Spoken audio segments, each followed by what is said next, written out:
Hello മച്ചമാരെ, welcome back to Mallu explainer. നിങ്ങൾക്ക് ഈ പോസ്റ്റ് അപ്പോക്കാലിപ്റ്റിക് വേൾഡ് അവിടെ നടക്കുന്ന കഥകൾ കേൾക്കാൻ ഇഷ്ടമാണോ? അതായത് ഭൂമിയിലെ എല്ലാം നശിച്ച് മറ്റൊരു യുഗമുണ്ടായി അവിടെ നടക്കുന്ന കഥകൾ കേൾക്കാൻ ഇഷ്ടമാണെങ്കിൽ ധൈര്യമായിട്ട് ഈ ഒരു കഥ കേൾക്കാൻ കേട്ടോ. നല്ല പാക്ക ഡാർക്ക് സ്റ്റോറി, നല്ല വയലൻസ്, അതുപോലെ നല്ല കിടിലം ഫൈറ്റുകൾ, കുറച്ച് ഡിഫറെന്റ് ആയിട്ടുള്ള ഒരു സ്റ്റോറി. അപ്പൊ നേരെ നമുക്ക് ഈ ഒരു കഥയിലേക്ക് അങ്ങോട്ട് പോവല്ലേ, കഥയുടെ ഈ മായ ലോകത്തിലേക്ക്. So again welcome back to Mallu Explainer. Cinema ആരംഭിക്കുന്നത് തന്നെ സർവനാശം സംഭവിച്ച നമ്മുടെ ഭൂമിയെ കാണിച്ചുകൊണ്ടാണ്.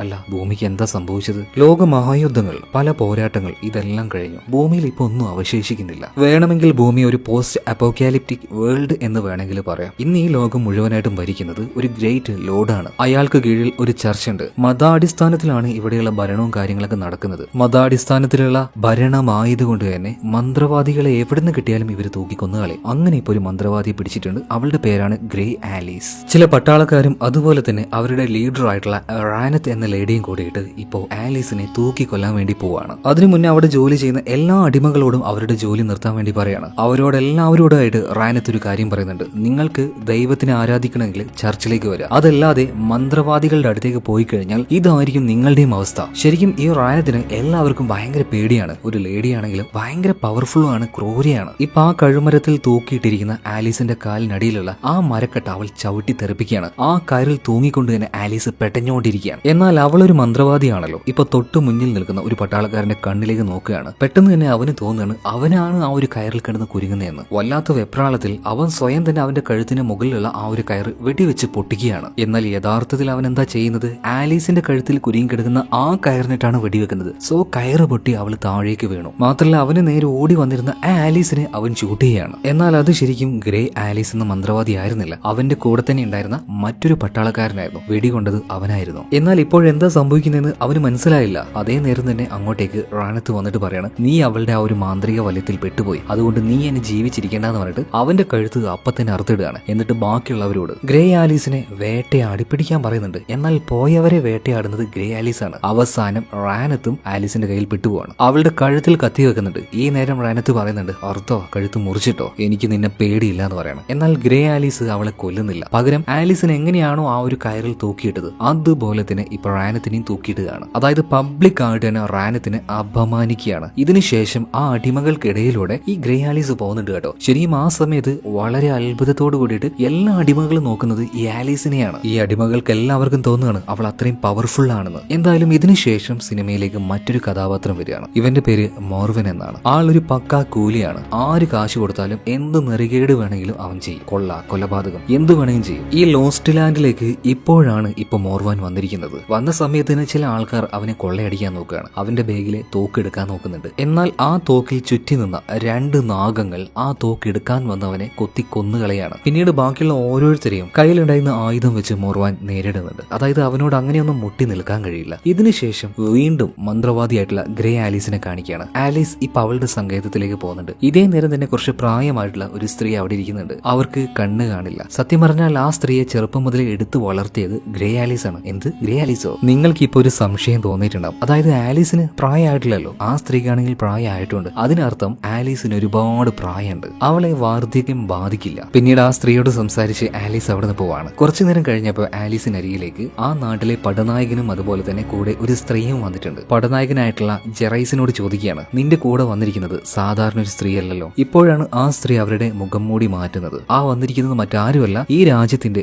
രാജാവിന്റെ ഭാര്യ, അതായത് മഹാറാണി. മന്ത്രവാദിയായിട്ടുള്ള ഗ്രേ ആലീസിനെ കണ്ട് ഒരു സഹായം ചോദിക്കാനാണ് മഹാറാണി ഇങ്ങോട്ടേക്ക് വന്നിരിക്കുന്നത്. ആര് സഹായം ചോദിച്ചു വന്നാലും ഈ ആലീസിന് അത് കൊടുക്കാതിരിക്കാൻ കഴിയില്ല. അതുകൊണ്ട് തന്നെ എന്താണെങ്കിലും പറഞ്ഞോളൂ എന്ന് പറയാണ്. അതിന് പകരമായിട്ട് ഇപ്പൊ മഹാറാണി ഒരു കിഴി സ്വർണ്ണ നാണയം സമ്മാനം നൽകുകയാണ്. പിന്നീട് എന്താണ് റാണിയുടെ ആവശ്യം എന്ന് പറയുന്നുണ്ട്. അതായത് റാണിക്ക് ഒരു വെയർവൂൾഫ് ആയിട്ട് മാറണം. അതായത് മനുഷ്യ ചെന്നായ. ഈ ഒരു പവറിന് പറയുന്ന പേരാണ് ഷേപ്പ് ഷിഫ്റ്റിംഗ്. അടുത്ത പൗർണമി ആകുമ്പോഴേക്കും മഹാറാണിക്ക് ആ കഴിവ് ഞാൻ തന്നിരിക്കുമെന്ന് മഹാറാണിയോട് ഇപ്പൊ മന്ത്രവാദിയായിട്ടുള്ള ഗ്രേ ആലീസ് പറയണം. മാത്രമല്ല ഇപ്പൊ കൂടെയുള്ള എല്ലാ പട്ടാളക്കാരോടും ഒന്ന് പുറത്തേക്ക് നിൽക്കാനും കൂടെ മന്ത്രവാദി പറയുന്നുണ്ട്. എല്ലാവരും പോയി കഴിഞ്ഞപ്പോൾ മഹാറാണിയോട് വളരെ രഹസ്യമായിട്ട് തന്നെ ആലീസ് ഒരു കാര്യം പറയുന്നുണ്ട്. അതായത് ചിലപ്പോൾ ഈ വരം നിങ്ങൾക്ക് ലഭിച്ചേക്കാം, പക്ഷെ അതിനു പുറമെ മറ്റു ചില ശാപം കൂടെ നിനക്ക് കിട്ടിയേക്കാം. എന്നാൽ ഇത് കേട്ട മഹാറാണി പറയണ, അതൊന്നും എനിക്കൊരു പ്രശ്നമല്ല, എനിക്ക് ഒരു വെയർവൂൾഫായിട്ട് മാറണം, അതായത് മനുഷ്യ ചെന്നായി ആയിട്ട് മാറണം. തീർച്ചയായിട്ടും അതിന് ഞാനൊരു വഴി കണ്ടെത്താന്ന് പറഞ്ഞിട്ട് മഹാറാണിയോട് അവിടുന്ന് ആലീസ് പോകാൻ വേണ്ടി പറയാണ്. എന്നാൽ ഇതുപോലെയുള്ള മനുഷ്യ ചെന്നായി ആകണമെങ്കിൽ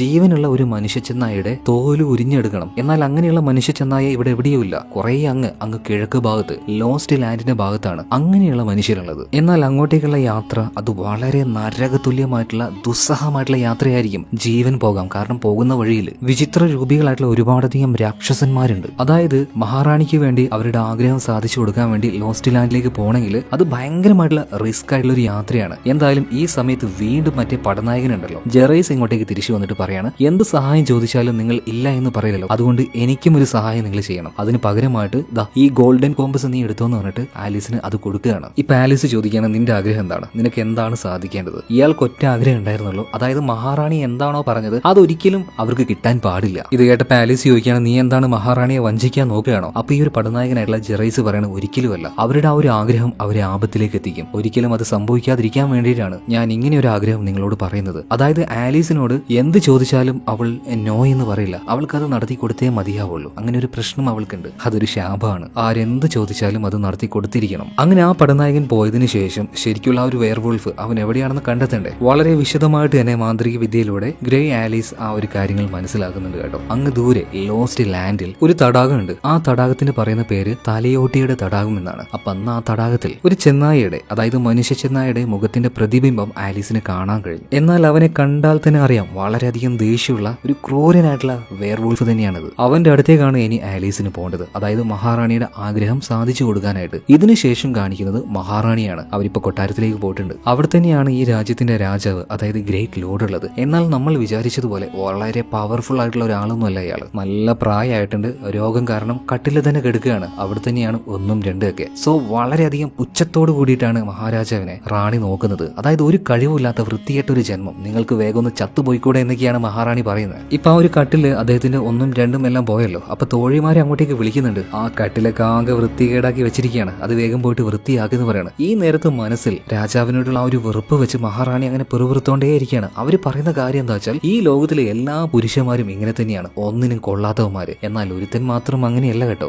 അവനെ വളരെ രഹസ്യമായിട്ട് ഈ മഹാറാണി പ്രണയിക്കുന്നുണ്ട്. അവൻ ഇടയ്ക്കിടയ്ക്ക് മഹാറാണിയുടെ പള്ളി അറയിൽ വന്ന് പോവാറുണ്ട്. അത് മറ്റാരുമല്ല, പണം കൊടുത്താൽ എന്തും ചെയ്യുന്ന കൂലിയുണ്ടല്ലോ മോർവാൻ, അവൻ തന്നെയാണ് ആ കള്ളക്കാമുകൻ. ഇപ്പൊ തന്നെ മഹാറാണിയുടെ അടുത്തേക്ക് വന്നുപോയ മോർവാനെ പിടിക്കാനായിട്ട് പട്ടാളക്കാർ നോക്കുന്നുണ്ടെങ്കിലും അവരെ കൊണ്ട് അതിന് കഴിയുന്നില്ല. കാരണം ഈ മോർവാൻ മഹാബലവാനാണ്. കാവൽക്കാരെല്ലാം അടിച്ചൊരു പരുവാക്കിയിട്ട് അവൻ നേരെ പോകുന്നത് ബാറിലേക്കാണ്. എന്നിട്ട് കുറെ ചീട്ടെല്ലാം അവിടെ വെച്ച് ചോദാട്ടത്തിനായിട്ട് അവൻ കാത്തിരിക്കുകയാണ്, ആരെങ്കിലും നല്ലൊരു കളിക്കാരൻ വന്ന അയാളുടെ കൂടെ കളിക്കാനായിട്ട്. ഈ സമയത്താണ് അങ്ങോട്ടേക്ക് ഗ്രേ ആലീസ് വരുന്നത്. അവള് വന്നപാട് തന്നെ ചോദിക്കുന്നത്, നിങ്ങൾ ഈ ലോസ്റ്റ് ലാൻഡിന്റെ ഭാഗത്തേക്ക് പല തവണയായിട്ട് പോക്കില്ലേ, പറ്റുവാണെങ്കിൽ എന്നെ ആ ഒരു ഭാഗത്തേക്ക് കൊണ്ടുപോകാന്ന. എന്നാൽ ഇത് കേട്ടപാടിനെ മോർവാൻ പറയുന്നത്, എന്തായാലും എനിക്കിപ്പോ പറ്റില്ല, എനിക്കിപ്പോ നന്നായിട്ട് കളിക്കാനുള്ളൊരു മൂഡിലാണ്. എന്നാൽ ചീട്ട് കളിക്കാൻ ഞാൻ കൂടെ കൂടാന്ന് പറഞ്ഞിട്ട് അവളും കളി ആരംഭിക്കുകയാണ്. കയ്യിലുള്ള എല്ലാ ആഭരണങ്ങളും അവൾ അതിനുവേണ്ടി വെക്കുന്നുണ്ട് കേട്ടോ. അതുപോലെ തന്നെ മോർവാനും വെക്കുകയാണ്. പക്ഷേ മോർവാൻ വിചാരിച്ചതുപോലെ ആയിരുന്നില്ല കാര്യങ്ങൾ. അവനേക്കാൾ നല്ല അടിപൊളിയായിട്ട് തന്നെ ആ ഷീട്ട് അവൾ കളിക്കുന്നുണ്ട്. അതിൽ അവൾ വിജയിക്കുകയും ചെയ്യാണ്. കാരണം അതൊരു മന്ത്രവാദിയാണ്, അവളെ കൊണ്ട് എന്തും കാണിക്കാൻ കഴിയും. മത്സരത്തിൽ തോറ്റു, കയ്യിലുണ്ടായത് മുഴുവൻ ഇപ്പോ മോർവാന് നഷ്ടമായി. എന്നാൽ അവനോട്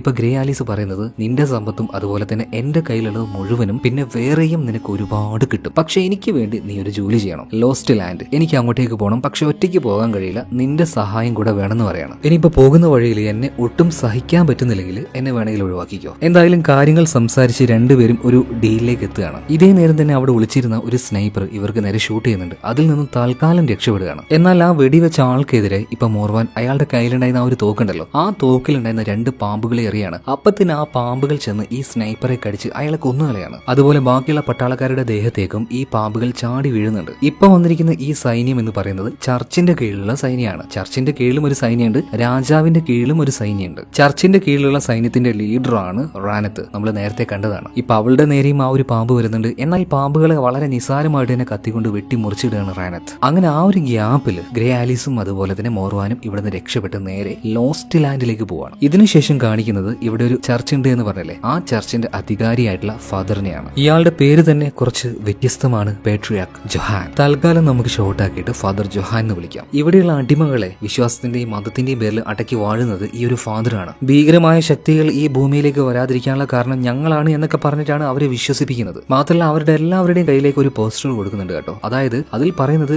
ഗ്രേ ആലീസ് എന്ന മന്ത്രവാദി പിടിച്ചു കൊടുക്കുകയാണെങ്കിൽ നല്ല പാരിതോഷികമുണ്ട് എന്നൊക്കെയാണ്. പിന്നീട് ആ ഒരു കാര്യത്തെക്കുറിച്ച് ഡിസ്കസ് ചെയ്യാനായിട്ട് ഫാദർ നേരെ പോകുന്നത് റാനത്തിന്റെ അടുത്തേക്കാണ്. റാനത്തിനോട് പറയാണ്, അവസരം കിട്ടിയിട്ടും അവൾ നിന്നെ കൊന്നില്ല, ആ കഴുമരത്തിൽ അവൾ അവൾ നിന്നെ വെറുതെ തൂക്കിയിട്ടതാണ്. അതെന്തിനാണെന്നറിയോ? നിന്നെയും ഞങ്ങളെയും അപമാനപ്പെടുത്താനായിട്ട്. അതുകൊണ്ട് ഇതെനിക്ക് ക്ഷമിക്കാൻ കഴിയില്ല. തീർച്ചയായിട്ടും അവളെ കണ്ടുപിടിക്കണം, വീണ്ടും ഇവിടെ കൊണ്ടുവരണം, കൊന്നുകളയണം. അതിനെന്തെങ്കിലും വഴി നീ കണ്ടുവച്ചിട്ടുണ്ടോ എന്ന് റാനത്തിനോട് ചോദിക്കുമ്പോൾ ഓൾറെഡി അതിനുള്ള വഴി അവൾ കണ്ടെത്തിയിട്ടുണ്ടായിരുന്നു. അതായത് ഗ്രേ ആലിസ് എടുത്തു വളർത്തിയ ആ ഒരു പെൺകുട്ടി ഉണ്ടല്ലോ, അതായത് ഇപ്പൊ മുത്തശ്ശിയായിട്ടുണ്ട്, ആ മുത്തശ്ശിയെ ഇങ്ങോട്ടേക്ക് കൊണ്ടുവരികയാണ്. വളരെ ക്രൂരമായിട്ട് അവരുടെ കൈയും കാലൊക്കെ ചവിട്ടി അരച്ചു കളയാണ്. എന്നിട്ടാണ് ചോദിക്കുന്നത് ആലീസ് എവിടെ പോയെന്ന്. വേദന സഹിക്കാൻ കഴിയാതെ ആ സ്ത്രീ അത് പറയാണ്, ലോസ്റ്റ് ലാൻഡ്, അങ്ങോട്ടേക്ക് അവൾ പോയിട്ടുണ്ട്. ഇതിനുശേഷം കാണിക്കുന്നത് ആലീസിനെയും അതുപോലെ മൊർവാനിയാണ്. രണ്ടുപേരും ആ യാത്രക്കിടയിൽ കുറച്ചു നേരം വിശ്രമിക്കാനായിട്ട് ഒരു സ്ഥലത്തിരിക്കുന്നുണ്ട്. അതുപോലെ തന്നെ ഫൈറ്റിന്റെ ഇടയിൽ തന്റെ ഗണ്ണെടുത്ത് ഒരാളെ അടിച്ച സമയത്ത് ആ ഗണ്ണിനൊരു ഇച്ചിരി ഡാമേജ് വന്നിട്ടുണ്ട്. ആ ഗണ്ണ് നന്നാക്കി കൊടുക്കുന്നത് ആലീസ് ആണ്. നന്നാക്കി കഴിഞ്ഞ് അതിപ്പോ മൊർവാന് കൊടുത്തിട്ട് പറയാണ്, ഈ ഗണ്ണ് എന്ന് പറഞ്ഞാൽ അത് വെടിവെക്കാനുള്ളതാണ്, അല്ലാതെ വടിയെടുത്ത് അടിക്കുന്നത് പോലെ അടിക്കാനുള്ളതല്ല. അങ്ങനെ രാത്രി രണ്ടുപേരും ഉറങ്ങുകയാണ്. എന്നാൽ ആലീസ് നല്ല ഉറക്കത്തിലായ സമയത്ത് മൊർവാൻ ഒരു കത്തിയെടുത്ത് അവൾക്ക് നേരെ കുത്താൻ വരികയാണ്. എന്നാൽ പെട്ടെന്ന് തന്നെ അവൾ അതിനെ തടുക്കുകയാണ്. പക്ഷേ അവൾ വിചാരിച്ചതുപോലെ ആലീസിനെ കൊല്ലാനായിരുന്നില്ല മൊർവാൻ വന്നത്. അവളുടെ തൊട്ടരികിലൂടെ ഒരു തേള് പോകുന്നുണ്ടായിരുന്നു. അതിനെ കൊല്ലാനാണ് ആ കത്തിയെടുത്ത് അവൻ വന്നത്. എന്തായാലും ഇപ്പൊ ആ ഒരു വിഷത്തുകളിനെ അവൻ കൊന്നുകളയാണ്. രാവിലെ ആയതിനു ശേഷം അവർ വീണ്ടും ലോസ്റ്റ് ലാൻഡിലേക്ക് പോയിക്കൊണ്ടിരിക്കുകയാണ്. ഇനി അധിക ദിവസമൊന്നും ഇല്ല കേട്ടോ, പൂർണ്ണ പൗർണമിയാകാൻ 5 ദിവസമേ ഉള്ളൂ. അതിനു മുന്നേ വെയർവൂൾഫിനെ കണ്ടുപിടിക്കണം, അവന്റെ ശക്തി എടുത്ത് ഇങ്ങോട്ടേക്ക് കൊണ്ടുവരണം, അത് മഹാറാണിക്ക് കൊടുക്കണം. എന്തായാലും ഇവരുടെ യാത്ര തുടരുകയാണ്. ഇപ്പൊ ഇവർ എത്തിയിരിക്കുന്നത് ട്രേഡിംഗ് പോസ്റ്റ് എന്ന് പറഞ്ഞ ഒരു സ്ഥലത്താണ്. അവിടെ എത്തിയ സമയത്ത് പെട്ടെന്ന് ഒരു ഗണ്ണുമായിട്ട് ഒരു ലേഡി പുറത്തേക്ക് വരുന്നുണ്ട്. ആ ലേഡി മറ്റാരുമല്ല, മോർവാന്റെ ഗേൾഫ്രണ്ടിൽ ഒരാളാണ്. ഓരോ നാട്ടിലും ഓരോ ഗേൾഫ്രണ്ട് ആണ്. അതുപോലെ തന്നെ ഈ സ്ഥലത്തിന്റെ കാവലായിട്ട് ഒരു ഒറ്റക്കണ്ണനുണ്ട് കേട്ടോ. അപ്പൊ അവര് രണ്ടുപേരും അങ്ങോട്ടേക്ക് വരുന്നുണ്ട്. ഈ സമയത്ത് അവരോട് ചോദിക്കുകയാണ്, സ്കൾ റിവർ, അതായത് തലയോട്ടിയുടെ തടാകം, അങ്ങോട്ടേക്ക് പോകാനായിട്ട് ഇനി എത്ര ദൂരമുണ്ട്, അങ്ങോട്ടേക്ക് പോകുന്ന വഴിയും കാര്യങ്ങളൊക്കെ ചോദിച്ച് മനസ്സിലാക്കുകയാണ്. എന്നാൽ ഇന്ന് തന്നെ പോകണ്ട, നാളെ പോയാൽ മതി എന്ന് ഇപ്പോ മാര മോർവാനോട് പറയണം. കാരണം ഇന്ന് രാത്രി എനിക്ക് നിന്റെ കമ്പനി വേണമെന്ന് പറയണം. എന്താണെന്ന് മനസ്സിലായല്ലോ. ആ രാത്രി ഇവര് രണ്ടുപേരും ഒരുമിച്ച് കഴിയാണ്. പിറ്റേ ദിവസം രാവിലെ ആയ സമയത്ത് തന്നെ ഇന്നലെ പറഞ്ഞതുപോലെ തലയോട്ടി തടാകം അത് തേടിക്കൊണ്ട് ഇവർ പോവാണ്. ഇതേ സമയത്ത് തന്നെ ചർച്ചിൽ കാണിക്കുകയാണ്. അതായത് മന്ത്രവാദി എടുത്തു വളർത്തിയ ആ ഒരു സ്ത്രീ ഉണ്ടല്ലോ, ആ മുത്തശ്ശി, അവരെ കൂടുതലായിട്ട് പിന്നെയും ടോർച്ചർ ചെയ്ത സമയത്ത് വേറെയും 2-3 രഹസ്യങ്ങൾ അറിയാൻ കഴിഞ്ഞു. അതായത് ലോസ്റ്റ് ലാൻഡിലേക്ക് മാത്രമല്ല ഗ്രേ ആലീസ് പോകുന്നത്, അവളുടെ വ്യക്തമായ ലക്ഷ്യം അത് ആ ഒരു തലയോട്ടി തടാകമാണ്. അതുപോലെ തന്നെ എന്തോ ചില സഹായം ചോദിച്ചുകൊണ്ട് ഗ്രേ ആലീസിന്റെ അടുത്തേക്ക് മഹാറാണി തന്നെ വന്നിട്ടുണ്ടായിരുന്നു. ഈ ഒരു കാര്യം ആർക്ക് മനസ്സിലായി? ഫാദറിന് മനസ്സിലാവുകയാണ്. പിന്നീട് ഫാദർ ജോഹാൻ പറഞ്ഞ് ഇവിടുന്ന് വലിയൊരു സൈന്യം തന്നെ പുറപ്പെടുകയാണ്. വലിയൊരു ട്രെയിനിലാണ് അവർ പോകുന്നത്. വിശ്വാസികളായിട്ടുള്ള ഒരുപാട് പോരാളികളും അവരുടെ കൂടെ ഉണ്ടായിരുന്നു കേട്ടോ. ആ ടീമിനെ നയിക്കുന്നത് റാനത്താണ്. ഈ സമയത്ത് ചർച്ചിലേക്ക് മഹാറാണി വരികയാണ്. അതായത് ഇവിടെ നടക്കുന്ന കാര്യങ്ങളൊന്നും മഹാറാണിക്ക് അറിയുന്നില്ല. ഇതെന്താ ഇവിടെ സംഭവിക്കുന്നത്? ഇവിടുത്തെ പോരാളികളെ എന്തിനാണ് നിങ്ങൾ ട്രെയിനിൽ കയറ്റി മറ്റൊരു സ്ഥലത്തേക്ക് അയച്ചത്? എന്താണ് ഇതിന്റെ കാരണം? ഈ സമയത്ത് ഫാദർ പറയാണ്, ആ മന്ത്രവാദി ഉണ്ടല്ലോ ഗ്രേ ആലീസ്, അവളെ എനിക്ക് പിടികൂടണം. എന്നാൽ മഹാറാണി പറയാണ്, നിങ്ങൾ എന്തീ ചെയ്യുന്നത്? അപ്പോ ഈ നഗരത്തിന് കാവലായിട്ട് ആൾക്കാരും വേണ്ടേ? ഈ നേരം ഫാദർ പറയാണ്, എന്തായാലും അവളെ എനിക്ക് പിടിച്ചേ മതിയാവുള്ളൂ. മന്ത്രവാദിയെയും പിടിക്കും, മന്ത്രവാദിയുടെ അടുത്തേക്ക് സഹായം ചെന്ന് ചോദിച്ചവരെയും പിടിക്കും. ഇത് കേട്ടപ്പോ തന്നെ മഹാറാണിക്ക് മനസ്സിലായി അവർക്കിട്ട് കൊള്ളിച്ചാണ് സംസാരിക്കുന്നതെന്ന്. അപ്പൊ മഹാറാണി പറയാണ്, ഇനി എന്തൊക്കെയായാലും നിങ്ങളൊരു കാര്യം ആദ്യം ആലോചിക്കണം, അത് നിങ്ങളുടെ ചിന്തയിൽ വരണം. ഞാൻ ഈ രാജ്യത്തിന്റെ മഹാറാണിയാണ്, ആ ബഹുമാനം എന്നോട് എപ്പോഴും കാണിക്കണം. എന്നാൽ അവർക്ക് വായടപ്പിക്കുന്ന രീതിയിലുള്ള ഒരു മറുപടി തന്നെ അപ്പൊ ഫാദർ കൊടുക്കുന്നുണ്ട്. അല്ല, ഇവിടെയുള്ള ചില ആൾക്കാരൊക്കെ പറയുന്നുണ്ട്, ഒരു യുവരാജാവിന് ജന്മം നൽകാനുള്ള ശേഷി നിങ്ങൾക്കില്ലാന്ന്. അതായത് ഒരു കുഞ്ഞിനെ പ്രസവിക്കാനുള്ള ശേഷി മഹാറാണിക്കില്ല. കുറെ കാലമായി ഇതുവരെയായിട്ട് ഒരു കുഞ്ഞുണ്ടായിട്ടില്ല. എന്തായാലും അവിടുന്ന് വളരെ അപമാനിതയായിട്ട് അവരവിടുന്ന് തിരിച്ചു പോവാണ്. ഇതേ സമയത്ത് തന്നെ ഫാദർ ഇപ്പോ നേരെ റാനത്തിനെ വിളിച്ച് കാര്യങ്ങൾ പറയണം. അതായത് എന്ത് വില കൊടുത്തും അവളെ ഇങ്ങോട്ടേക്ക് ജീവനോടെ കൊണ്ടുവരണം. എന്തിനാണെന്നോ, മഹാറാണി അവളുടെ അടുത്തേക്ക് പോയി സഹായം ചോദിച്ചു എന്ന തെളിവ് എനിക്ക് വേണം. ഒരു മഹാറാണി മന്ത്രവാദിയോട് സഹായം ചോദിച്ചു കഴിഞ്ഞാൽ നമുക്ക് വളരെ എളുപ്പത്തിൽ അവളെ താഴേക്ക് ഇറക്കാൻ കഴിയും. അതുകൊണ്ട് തീർച്ചയായിട്ടും അവളെ ജീവനോടെ ഇങ്ങോട്ടേക്ക് കൊണ്ടുവരണമെന്ന് റാനത്തിനോട് പറയണം. ഇതേ സമയത്ത് തന്നെ റാനത്തും അവളുടെ സൈന്യം കൂടെ മറ്റൊരു സ്ഥലത്തേക്ക് എത്തിയിട്ടുണ്ട്. അതായത് മോർവാന്റെ ഗേൾഫ്രണ്ടും അതുപോലെ ആ ഒരു ഒറ്റക്കണ്ണനുണ്ടല്ലോ, അയാളും താമസിക്കുന്ന ആ ഒരു സ്ഥലത്തേക്ക്. അവിടെ വന്ന് അവരെ രണ്ടുപേരെയും വളരെ എന്താ പറയാ ബ്രൂട്ടലായിട്ട് തന്നെ പീഡിപ്പിക്കുകയാണ്. ഉപദ്രവിച്ച് അവസാനം അവരുടെ വായിൽ നിന്നും എങ്ങോട്ടേക്കാണ് മോർവാനും ഗ്രേ ആലീസും പോയതെന്ന് മനസ്സിലാക്കുന്നുണ്ട്. ഏത് വഴിയിലൂടെയാണ് പോയതെന്ന്. അവർക്ക് ആവശ്യമുള്ള കാര്യം കിട്ടിക്കഴിഞ്ഞപ്പോൾ അവരെ കൊന്ന് ആ സ്ഥലം മുഴുവനായിട്ട് തീയിട്ടുകൊണ്ടാണ് ഈ റാനത്ത് അവിടുന്ന് പോകുന്നത്. അതായത് യാതൊരു മനസാക്ഷിയും ദയയില്ലാത്തവളാണ്. ഇതിനുശേഷം ഇപ്പൊ ഗ്രേ ആലീസിനെയും അതുപോലെ മോർവാനെയും കാണിക്കുകയാണ്. ഇവർ രണ്ടുപേരും കുതിരപ്പുറത്ത് യാത്ര ചെയ്തുകൊണ്ട് ഇപ്പൊ മറ്റൊരു സ്ഥലത്തേക്ക് വന്നിട്ടുണ്ട്. ഈ സ്ഥലത്തിന്റെ പേരാണ് റിഫ്റ്റ്. ഈ ഒരു സ്ഥലത്തിന്റെ പ്രത്യേകത എന്താന്ന് വെച്ചാൽ 2 ഭാഗത്തായിട്ട് വലിയ 2 ബിൽഡിംഗ് ആണ്. ആ ബിൽഡിംഗ് നിൽക്കുന്നത് 2 മലകളുടെ മുകളിലായിട്ടാണ്. അതുകൊണ്ട് ഈ മലകൾക്കിടയിൽ വലിയ കുഴിയാണ്. എളുപ്പത്തിൽ ഇതിനപ്പുറത്തേക്ക് കടക്കാൻ കഴിയില്ല. അതിനൊരു വഴിയുണ്ട്. ഒരു ബിൽഡിംഗിൽ നിന്നും മറ്റൊരു ബിൽഡിംഗിലേക്ക് 2 വലിയ കമ്പിയുണ്ട്. ആ കമ്പിയിലൂടെ പോകാൻ പാകത്തിന് ഒരു ബസ് ഉണ്ട്. ഇവിടെ വരുന്നവരെ അപ്പുറത്തേക്ക് എത്തിക്കുന്ന ഒരാൾ ഇവിടെ ഉണ്ട് കേട്ടോ. അത് മറ്റാരുമല്ല, മോർവന്റെ ഒരു കൂട്ടുകാരൻ തന്നെയാണ്. എന്നാൽ അവൻ ഇപ്പൊ ഇവിടെ കാണാനില്ല. നോക്കിയ സമയത്ത് അവൻ അങ്ങനെ തൂങ്ങിക്കിടക്കുകയാണ്. ആള് മരിച്ചിട്ടുണ്ട്. എന്താ സംഭവിച്ചതെന്ന് മോർവാൻ ആദ്യം മനസ്സിലായില്ല. ഈ സമയത്താണ് അങ്ങോട്ടേക്ക് റാനത്തും അവളുടെ ആൾക്കാരും വരുന്നത്. എല്ലാവരും കണ്ണാടി വെച്ചിട്ടുണ്ട് കേട്ടോ. കാരണം അവരുടെ കണ്ണിലേക്ക് നോക്കി ഗ്രേ ആലീസ് ആലീസ് അവരെ വശപ്പെടുത്താതിരിക്കാൻ വേണ്ടിയിട്ട് ഇതേ നേരം തന്നെ മോർവാനെ വിളിച്ച് റാനത്ത് പറയാണ്, ഞാൻ ആരാണെന്ന് നിനക്ക് കാണിച്ചു തരണം. ഇതും പറഞ്ഞ് അവിടെ ഉണ്ടായിരുന്ന ഒരു തൂണിൽ കെട്ടിയിട്ട അവന്റെ ഗേൾഫ്രണ്ട് മാരയെ തലക്ക് വെടിവെച്ച് ഇപ്പൊ റാനത്ത് കൊന്നുകളയാണ്. ഇത് കണ്ട് സഹിക്കാൻ പറ്റാതെ ഒരു ഭ്രാന്തനെ പോലെ മോർവാൻ അവിടെയുള്ള എല്ലാത്തിനെയും കൊന്ന് കൊലവിളിക്കുകയാണ്. അതുപോലെ ആലീസും അവളെ കൊണ്ട് പറ്റാവുന്ന രീതിയിൽ പോരാടുന്നുണ്ട് കേട്ടോ. എന്നാൽ അവർ എണ്ണത്തിൽ കൂടുതലുണ്ടായിരുന്നു. ഒരു ട്രെയിനിലാണ് പടം ഇങ്ങോട്ടേക്ക് വന്നിരിക്കുന്നത്. സോ എണ്ണത്തിൽ കൂടുതൽ ആൾക്കാർ വന്നപ്പോൾ ഇവർക്കൊന്നും ചെയ്യാൻ കഴിയുന്നില്ല. മാത്രമല്ല ഇപ്പൊ മോർവാൻ റാനത്തിനെ ഷൂട്ട് ചെയ്ത് കൊല്ലാൻ നോക്കുന്ന സമയത്ത് ഒരുപാട് വിശ്വാസികളായിട്ടുള്ള പോരാളികളാണല്ലോ, അവർക്ക് ഭയങ്കര ആത്മാർത്ഥത കൂടുതലായിരിക്കും. അതുകൊണ്ട് റാനത്തിന് നേരെ വരുന്ന ഓരോ ബുള്ളറ്റും അവർ സ്വയം ഏറ്റുവാങ്ങുകയാണ്. അവളെ കൊല്ലാതെ ഞാൻ വരില്ല എന്ന് പറഞ്ഞ ആ ഒരു വാശിയിൽ മോർവാൻ നിൽക്കുന്ന സമയത്ത് ഇപ്പോ ആലീസ് പറയാണ്, നമുക്ക് നേരില്ല, വന്ന് നമുക്ക് പോവാം, അവർ എണ്ണത്തിൽ കൂടുതലുണ്ടെന്ന് പറഞ്ഞിട്ട് വേഗം തന്നെ അവർ ആ ഒരു ബസ്സിലേക്ക് ചാടി കയറുകയാണ്. പിന്നീട് ആ ബസ്സിന്റെ കൺട്രോൾ പോകാനായിട്ട് അവിടെ ഒരു ലിവർ ഉണ്ടായിരുന്നു. ആ ലിവറിലേക്ക് തന്നെ ഇവർ ഷൂട്ട് ചെയ്യാണ്. സോ ആ കമ്പിയിലൂടെ ബസ് ഉരുണ്ട് മുന്നോട്ടേക്ക് പോകാൻ തുടങ്ങി. ഇതേ നേരം തന്നെ റാനത്തിന്റെ കൂടെ ഉണ്ടായിരുന്ന ഒരുപാട് ആൾക്കാർ അതിലേക്ക് ചാടി വീഴുന്നുണ്ട്. വളരെ സാഹസികമായിട്ട് ബസ്സിന്റെ മുകളിലേക്ക് വരെ കയറിയിട്ട് ഗ്രേ ആലീസ് ഓരോന്നിനെയും ഇപ്പൊ വെട്ടി വീഴ്ത്തിക്കൊണ്ടിരിക്കുകയാണ്. അതുപോലെ തന്നെ മോർവാനും. ശരിക്കും മോർവാൻ ഒരു ആയുധമൊന്നും വേണ്ട, അവന്റെ കൈകൾ തന്നെ ഭയങ്കര ബലിഷ്ഠാണ്. ഇത് വെച്ച് എല്ലാത്തിനും ഇടിച്ച് തെറിപ്പിക്കുന്നുണ്ട്. എന്നാൽ ഈ സമയത്താണ് ആ ബസ് പോയിക്കൊണ്ടിരിക്കുന്ന 2 കമ്പികളിൽ ഒരെണ്ണം കട്ട് ചെയ്യാനായിട്ട് റാനത്ത് പറയുന്നത്. ഒന്ന് പൊട്ടിയപ്പോ തന്നെ ബസ് ഇങ്ങനെ ആടി ഒലയാണ്. രണ്ടാമത്തതും ഇപ്പൊ പൊട്ടിക്കുകയാണ്. രണ്ടും കൂടെ പൊട്ടിയപ്പോ ബസ് നേരെ ചെന്ന് ആ ഒരു മലയുടെ ചെരിയിൽ പോയിട്ട് അടിച്ചു നിൽക്കുകയാണ്. പിന്നീട് എങ്ങനെയൊക്കെയോ ആലീസും മോർവാനും ആ ഒരു ബസിന്റെ പുറത്തേക്ക് വന്ന് ആ മലയുടെ ചെരുവിലെ കല്ലുകളിലൊക്കെ അള്ളിപ്പിടിച്ച് മുകളിലേക്ക് വന്നിട്ടുണ്ട്. ആദ്യം ആ ഒരു മല കയറി കഴിഞ്ഞത് ആലീസ് ആണ്. രണ്ടാമതാണ് മോർവാൻ കയറി വരുന്നത്. ഇതേ നേരം തന്നെ റാനത്ത് ഒരു സ്നൈപ്പർ എടുത്തുകൊണ്ട് ഇവർക്ക് നേരെ ഷൂട്ട് ചെയ്യാണ്. ബുള്ളറ്റ് വന്നിട്ട് ഇപ്പൊ മോർവാന്റെ പിന്നിൽ കയറുന്നുണ്ട് കേട്ടോ. എന്നാൽ അതേ സമയത്ത് തന്നെ ഉന്നം നോക്കാനായിട്ട് റാനത്ത് കണ്ണാടി ഓരിയതുകൊണ്ട് അവളുടെ കണ്ണിലേക്ക് ഗ്രേ ആലീസിന് നോക്കാൻ കഴിഞ്ഞു. അതിലൂടെ അവൾ കൺകെട്ടി വിദ്യ കാണിക്കുകയാണ്. സോ ഇപ്പൊ പെട്ടെന്ന് തന്നെ റാനത്തിന് അവിടെ എന്താണെന്ന് കാണാൻ പറ്റിയില്ല. അവളുടെ ശ്രദ്ധ മാറുകയാണ്. ആ അവസരം ഉപയോഗിച്ചുകൊണ്ട് ഇവർ രണ്ടുപേരും ഇവിടുന്ന് ഇപ്പൊ രക്ഷപ്പെട്ടു പോവാണ്. ആ 2 കമ്പിയും പൊട്ടി, അതുപോലെ തന്നെ ബസ്സും ഇല്ല. അതുകൊണ്ട് റാനത്തിനും സൈന്യത്തിനും ഇനി നേരായ വഴിയിൽ പോകാൻ കഴിയില്ല. കുറച്ച് വളഞ്ഞ് കുറച്ചധിക ദൂരം ട്രാവൽ ചെയ്തിട്ട് ഇവരുടെ അടുത്തേക്ക് ഇനി എത്താൻ കഴിയുള്ളൂ. അതുകൊണ്ട് തന്നെ മോർവാനും ആലീസിനും ഒരു അല്പ സമയമുണ്ട്. പിന്നീട് ആലീസും അതുപോലെ തന്നെ മോർവാനും അന്നേ ദിവസം രാത്രി തങ്ങാനായിട്ട് ഒരു സ്ഥലം കണ്ടുപിടിച്ചിട്ടുണ്ട്. മാത്രമല്ല മോർവാൻ നല്ല ക്ഷീണിതനാണ്. അവന്റെ പുറത്തൊരു ബുള്ളറ്റ് കയറിയിട്ടുണ്ടല്ലോ. ഒരു മരകഷ്ണം കടിച്ച് പിടിച്ച് വിരല് മുറിയുടെ ഉള്ളിലേക്ക് തള്ളിക്കയറ്റി അവൻ ആ ഒരു ബുള്ളറ്റ് വലിച്ചെടുക്കുകയാണ്. പക്ഷേ ഇത് തുന്നിക്കൂട്ടിയാലല്ലേ ഉണങ്ങുള്ളൂ. അതുകൊണ്ട് ആ മുറിവൊന്ന് തുന്നിക്കൂട്ടാൻ വേണ്ടിയിട്ട് ആലീസിനോട് ഹെൽപ്പ് ചോദിക്കുകയാണ്. അവൾ ഇത് ചെയ്തു കൊടുക്കുന്നുണ്ട്. പിന്നീട് അവർ രണ്ടുപേരും ഒരുമിച്ച് അവിടെ തന്നെ കിടക്കുകയാണ് കേട്ടോ. രണ്ടുപേർക്കും അങ്ങോട്ടും ഇങ്ങോട്ടും എന്തൊക്കെയോ ചില ഒരു ഇഷ്ടങ്ങൾ തുടങ്ങിയിട്ടുണ്ട്. ഇതേ നേരം കൊട്ടാരത്തിലെ മഹാറാണിയെ കാണിക്കുകയാണ്. അവരുടെ അടുത്തേക്ക് ഒരു വൈദ്യര് വന്ന് ചില ടെസ്റ്റുകൾ നടത്തി അവിടുന്ന് പോവുകയാണ്. അതായത്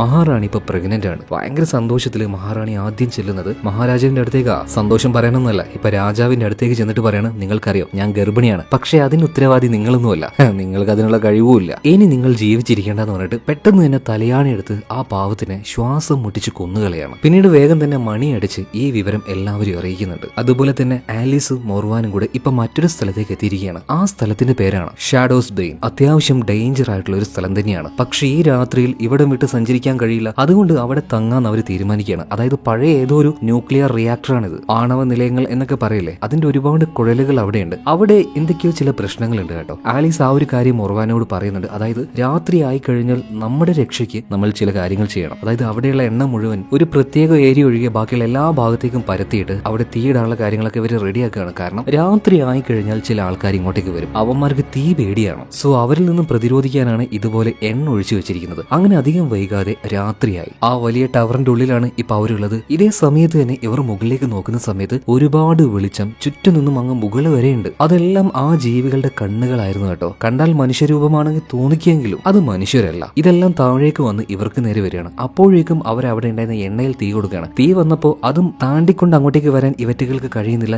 എന്നിരുന്നാലും തീയുടെ മേലെ കൂടെ ചില അലമാരകൾ, അവിടെയുള്ള വസ്തുക്കൾ ഇതെല്ലാം മറിച്ചിട്ട് അതിന് മുകളിലൂടെ 2-3 ഉള്ളിലേക്ക് വരുന്നുണ്ട്. അതിനെല്ലാത്തിനെയും ആലീസും അതുപോലെ മോർവാനും കൂടെ പ്രതിരോധിക്കുകയാണ്. ഇതിങ്ങനെ ഫൈറ്റ് നടന്നുകൊണ്ടിരിക്കുന്ന സമയത്ത് ഏറ്റവും മുകളിൽ നിന്നും ഈ ജീവികളുടെ ലീഡർ താഴേക്ക് നോക്കുകയാണ്. അത് മുകളിൽ നിന്നും അത്രയും ഹൈറ്റിൽ നിന്നും താഴേക്ക് എടുത്തൊരു ചാട്ടാണ്. നേരെ വന്നു നിൽക്കുന്നത് തീയില്ലാതെ ആ റൗണ്ടിന്റെ ഒത്ത നടുവിലാണ്. എന്നാൽ ഈ ജീവികളുടെ നേതാവ് ഇയാളിപ്പോ നമ്മുടെ ആലീസിനെ കണ്ടപാട് തന്നെ ഇത് നീയാണോ? ഓഹോ, നീ വീണ്ടും ഇങ്ങോട്ടേക്ക് വന്നതല്ലേ ഞങ്ങൾക്കിട്ട് പണിയാനായിട്ട്. എന്നാൽ അതേ സമയം തന്നെ ആലീസ് ആ ജീവികളുടെ കണ്ണുകളിലേക്ക് നോക്കി അതിനെ വശീകരിക്കുകയാണ്. അതായത് അതിനിപ്പോ അനങ്ങാൻ പോലും കഴിയുന്നില്ല. പിന്നീട് അവളുടെ ആ ഒരു പവർ ഉപയോഗിച്ചുകൊണ്ട് അവിടുന്ന് രക്ഷപ്പെടാൻ നോക്കുകയാണ്. പക്ഷെ അപ്പോഴേക്കും ആ ഫ്രീസിൽ നിന്നും ഇയാൾ ഉണരുകയാണ്. പിന്നീട് ആലീസ് അവളുടെ ആ ഒരു മാന്ത്രിക ശക്തി ഉപയോഗിച്ച് ആ തീനെ മുഴുവനായിട്ടും ഒരു സ്ഥലത്തേക്ക് എടുത്തു കൊണ്ടുവന്ന് ആ ലീഡറിന്റെ ദേഹത്തേക്ക് തീ പടർത്തുകയാണ്. തീയിൽപ്പെട്ട് ഈ ജീവികളുടെ ലീഡർ മരിച്ചതോട് കൂടിയിട്ട് ബാക്കിയെല്ലാം പതിയെ ക്ഷയിച്ചു തുടങ്ങുകയാണ്. പിന്നെ എങ്ങനെയൊക്കെയോ അവർ അവിടുന്ന് രക്ഷപ്പെട്ടു പോയി. താൽക്കാലികമായിട്ട് രക്ഷപ്പെട്ടിരിക്കാൻ വേണ്ടി ഒരു സ്ഥലം സ്ഥലം കിട്ടിയിട്ടുണ്ട്. ആ സമയത്ത് മോർവാൻ ചോദിക്കുകയാണ് അത് ആരാണ്, അവറ്റകൾക്ക് നിന്നെ അറിയോ? അപ്പൊ ആലീസ് പറയണ ശരിക്കും ഒരു കാലത്ത് അവരും മനുഷ്യരായിരുന്നു, എന്റെ അടുത്ത് ഒരു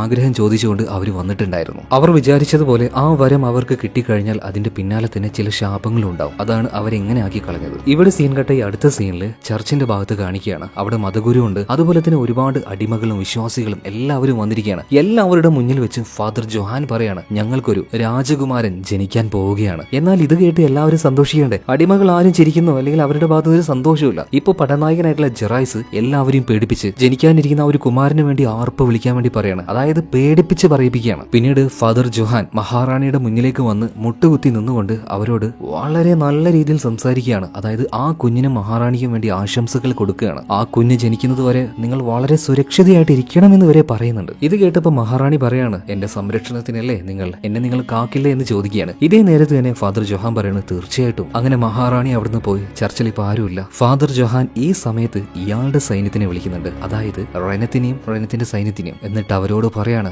ആ മഹാറാണിയുടെ മുന്നിൽ നിന്ന് മുട്ടുകുത്തി സംസാരിച്ച അപമാനം എനിക്ക് സഹിക്കാൻ പറ്റുന്നില്ല. എത്രയും പെട്ടെന്ന് ആ മന്ത്രവാദി ഇങ്ങോട്ടേക്ക് കൊണ്ടുപോവാ. അവളുടെ അടുത്തേക്ക് സഹായം ചോദിച്ചു പോയ ആ ഒരു മഹാറാണി, അവൾക്കെതിരെ എനിക്ക് തെളിവുണ്ടാക്കാൻ കഴിഞ്ഞാൽ ഇനിയിപ്പോൾ അവളുടെ വയറ്റിൽ കുഞ്ഞുണ്ടെങ്കിലും ആ സ്ഥാനത്ത് നിന്ന് എനിക്ക് അവളെ ഇറക്കാൻ കഴിയും. അതുകൊണ്ട് ജീവനോട് വേഗം അവളെ കൊണ്ടുപോവാ. എനിക്ക് ഈ അപമാനം സഹിക്കാൻ പറ്റുന്നില്ല. ഇതേ നേരം തന്നെ ആലീസും മോർവാനും യാത്ര ചെയ്ത് ഒരു സ്ഥലത്തേക്ക് എത്തിയിട്ടുണ്ട്. ആ സ്ഥലത്തിന് പേര് ഫയർ ഫീൽഡ് എന്നാണ്. അതായത് മുഴുവനായിട്ട് ചാരമായി കിടക്കുന്ന ഒരു സ്ഥലം. ഇത് കടന്ന് കുറച്ചുകൂടി ചെന്ന് കഴിഞ്ഞാൽ ഇവർക്ക് തലയോട്ടി തടാകത്തിലേക്ക് എത്താൻ കഴിയും. പക്ഷെ അങ്ങോട്ടേക്ക് പോയി ആ ഒരു വെയർവോൾഫിനെ നേരിടുക എന്നൊക്കെ പറഞ്ഞാൽ അത്യധികം അപകടം പിടിച്ച കാര്യമാണ്. അതുകൊണ്ട് മോർവാൻ പറയുന്നുണ്ട് ആലീസെ അങ്ങോട്ടേക്ക് പോകണ്ട, നീ ഒരു എടുത്തുചാട്ടത്തിന് ഇങ്ങോട്ടേക്ക് വന്നതാണെന്ന് എനിക്കറിയാം, പക്ഷേ ഈ ഒരു മിഷൻ ഇത് ഉപേക്ഷിച്ചേക്കെന്ന് പറയണം. അപ്പൊ ആലീസ് പറയുന്നുണ്ട് നീ ഇത്ര വരെ വന്നാൽ മതി, ഇനി നീ എന്റെ കൂടെ വരണം എന്ന് എനിക്കില്ല, നിനക്ക് ആവശ്യമുള്ള പണവും ഞാൻ തരാമെന്ന് പറയാണ്. എന്നാൽ വീണ്ടും വീണ്ടും മോർവാൻ പറഞ്ഞു അങ്ങോട്ടേക്ക് പോകണ്ട, അത് അപകടം പിടിച്ച പരിപാടിയാണ്, പക്ഷേ നീ പോവുകയാണെങ്കിൽ എന്തായാലും നിന്റെ കൂടെ ഞാൻ വരുമെന്ന് പറയുന്നുണ്ട്. അപ്പൊ ആലീസ് പറയണ എനിക്ക് ഒരിക്കലും ഒരാളോട് നോ എന്ന് പറയാൻ കഴിയില്ല, അതെന്റെ ശാപമാണ്. ഒരാൾ എന്റെ അരികിലേക്ക് ഒരു വരം ചോദിച്ചു വന്നാൽ ഞാൻ ആ വരം കൊടുത്തിരിക്കണം. ഈ സമയത്ത് കൊട്ടാരത്തിൽ കാണിക്കുകയാണ് മഹാറാണി ഇപ്പോ പടനായകനായിട്ടുള്ള